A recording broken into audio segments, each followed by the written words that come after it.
हम सब ने बचपन से एक ही बात सुनी है। जंगल का राजा कौन? शेर। क्यों भाई? क्योंकि वो ताकतवर है, उसकी दहाड़ में दम है, वो सामने से लड़ता है। और हमें हमेशा यही सिखाया गया कि सफल होना है तो शेर बनो। पर एक मिनट रुकिए, क्या ये बात सच में सही है?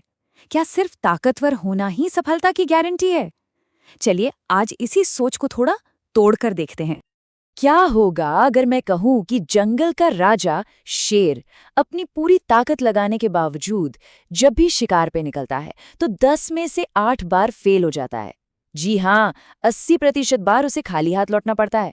तो इससे एक बात तो साफ है, सिर्फ ताकत से जंग नहीं जीती जाती। इसका मतलब ये है कि सफलता का जो पुराना फॉर्मूला था ना, कि बस मेहनत करो, ताकत लगाओ, वो अब काम नहीं करता। आज का जमाना हार्ड वर्क का नहीं बल्कि स्मार्ट वर्क का है। तो फिर इस नए दौर का राजा कौन है?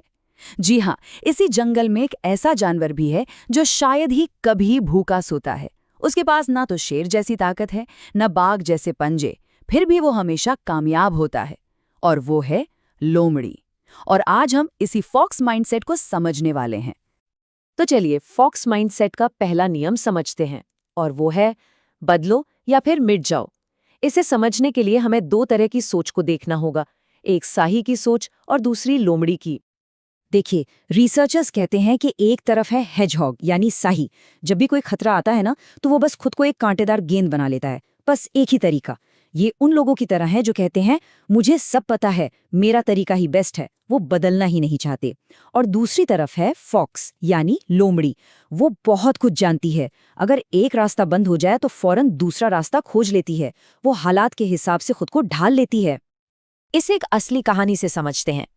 नोकिया तो याद ही होगा, एक जमाना था जब मोबाइल फोन का मतलब ही नोकिया होता था। वो हेजहॉग बन गए। उन्हें लगा कि उनका तरीका ही सही है और ये टच स्क्रीन का चक्कर नहीं चलेगा। वहीं दूसरी ओर सैमसंग ने लोमड़ी की तरह सोचा। उन्होंने मार्केट को समझा, देखा कि लोग क्या चाहते हैं और खुद को पूरी तरह बदल लिया। आज नोकिया कहाँ है और सैमसंग कहाँ, ये तो हम सब जानते हैं। और बदलाव को ना अपनाने का इससे बड़ा उदाहरण क्या होगा? साल 2000 में ब्लॉकबस्टर वीडियो इंडस्ट्री का शेर था। जब नेटफ्लिक्स नाम की एक छोटी सी कंपनी उनके पास पार्टनरशिप का ऑफर लेकर आई तो उन्होंने मजाक उड़ा दिया। लेकिन नेटफ्लिक्स ने लोमड़ी की तरह भविष्य को देखा। उन्होंने समझा कि आगे इंटरनेट का जमाना है और अपना चलता हुआ डीवीडी का बिजनेस दांव पर लगाकर स्ट्रीमिंग शुरू कर दी। नतीजा, आज ब्लॉकबस्टर बस एक याद है और नेटफ्लिक्स हम सबके घरों में है। तो अब आते हैं दूसरे रणनीतिक नियम पर। उनका नहीं, अपना खेल खेलो। और इस नियम को अगर किसी ने सबसे बेहतरीन तरीके से जी कर दिखाया तो वो थे छत्रपति शिवाजी महाराज। हम बात कर रहे हैं छत्रपति शिवाजी महाराज और उनकी गुरिल्ला युद्ध नीति की। उनका एक ही सिद्धांत था, दुश्मन को वहां मत लड़ने दो जहां वो ताकतवर है, उसे खींचकर वहां लाओ जहां तुम्हारी ताकत काम करती है। 1659 की बात है। अफजल खान एक शेर की तरह एक बहुत बड़ी सेना, हाथी, घोड़े, तोपे लेकर आया। वो चाहता था कि शिवाजी महाराज खुले मैदान में आकर लड़ें, जहां खान की सेना का पलड़ा भारी था। लेकिन महाराज एक लोमड़ी की तरह सोच रहे थे। वो जानते थे कि खुले मैदान में जीतना मुश्किल है। उन्होंने खान को प्रतापगढ़ के घने जंगलों में आने पर मजबूर कर दिया, एक ऐसी जगह जहां ना तो उसके हाथी चल सकते थे, ना घोड़े दौड़ सकते थे और ना ही तोपें काम की थीं। महाराज ने बैटलफील्ड खुद चुना और एक बहुत बड़े दुश्मन को हरा दिया। तो इससे हमें क्या सीखना है? अपने बिजनेस में या अपनी जॉब में कभी भी अपने कॉम्पिटिटर से उसकी ताकत पर जाकर मत लड़ो। अपनी स्ट्रेंथ को पहचानो। अगर सामने वाले के पास पैसा है और तुम्हारे पास क्रिएटिविटी, तो पैसे से लड़ाई मत लड़ो, अपने आइडिया से लड़ो। अपना मैदान खुद चुनो।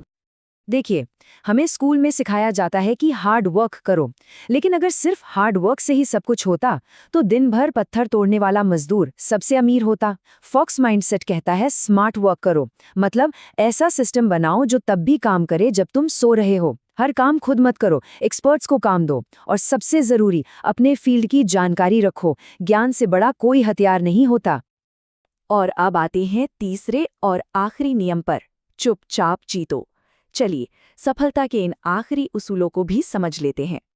कभी किसी लोमड़ी को शिकार करते हुए देखा है? वो कोई आवाज नहीं करती, वो इतनी खामोशी से अपना काम करती है कि शिकार को भनक तक नहीं लगती कि खतरा कितना करीब है। हम लोग आजकल क्या करते हैं, कोई भी नया काम शुरू करने से पहले ही सोशल मीडिया पर ढिंडोरा पीट देते हैं, अपनी सारी प्लानिंग दुनिया को बता देते हैं। ऐसा करने से दो नुकसान होते हैं। पहला, लोग आपको डीमोटिवेट करते हैं, और दूसरा, आपके दुश्मन अलर्ट हो जाते हैं। इसलिए खामोशी से काम करो, सफलता अपने आप शोर मचाएगी। अगला नियम है प्रीमॉर्टम, मतलब हमेशा एक प्लान बी तैयार रखो। प्रतापगढ़ में शिवाजी महाराज ने सिर्फ ये प्लान नहीं बनाया था कि खान को कैसे मारना है, बल्कि ये भी प्लान बनाया था कि अगर कुछ गड़बड़ हो गई तो उनकी सेना को क्या करना है। हमेशा एक बैकअप प्लान होना चाहिए। अगर ये नहीं हुआ तो क्या? तैयारी पूरी होगी तो डर नहीं लगेगा। और अब आखिरी पर शायद सबसे शक्तिशाली नियम, ये हमारे इमोशनल कंट्रोल के बारे में है। एक लोमड़ी कभी गुस्से या जल्दबाजी में हमला नहीं करती, वो ठंडे दिमाग से सही मौके का इंतजार करती है। हमें भी यही करना चाहिए। जब भी बहुत ज्यादा गुस्सा आए या बहुत ज्यादा खुशी हो तो उस वक्त कोई भी बड़ा फैसला लेने से बचना चाहिए। बस 24 घंटे इंतजार करो। जब इमोशंस की लहर शांत हो जाती है तब दिमाग सही से काम करता है और तब लिया गया फैसला हमेशा बेहतर होता है। तो आखिर में सवाल यही है, इस तेजी से बदलती दुनिया में कोई शेर बनकर जीना चाहता है, कोई साही या फिर एक लोमड़ी? क्योंकि आज के दौर में टिके रहने के लिए सिर्फ ताकत काफी नहीं है, स्मार्ट होना, फ्लेक्सिबल होना और सतर्क रहना ज्यादा जरूरी है। तो चुनाव आपका है।